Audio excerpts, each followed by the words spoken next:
The use of digital technology is becoming more common in mental health.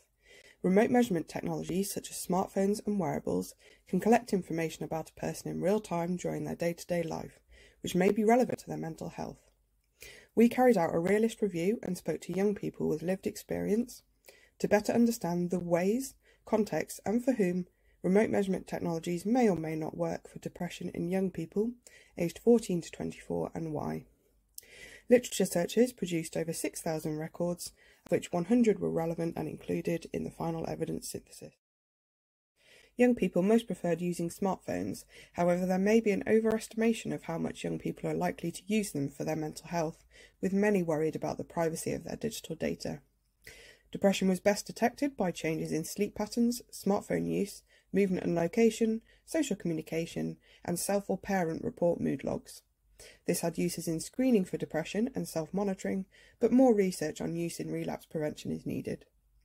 Self-monitoring helped the young person to understand the links between certain events or thoughts and later emotions, known as emotional self-awareness. However, this relies on a person to keep using them day to day, which may be difficult during depression defined by low energy and motivation. So they are likely to be of most benefit to those with greater prior interest in using them, who are motivated by the data, and have lower depression severity, no comorbidities where self-monitoring could cause harm, and the presence of behaviours that could be targeted to improve depressive symptoms. They were also found to reduce the stigma boys feel they will receive if they talk about their emotions, and broke down this barrier to seeking help.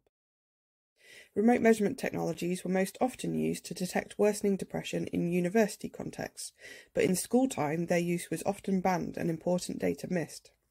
There were significant challenges with integration into primary and secondary healthcare, and they could also widen digital divides across the globe. But adaptability to context, language, and culture were key.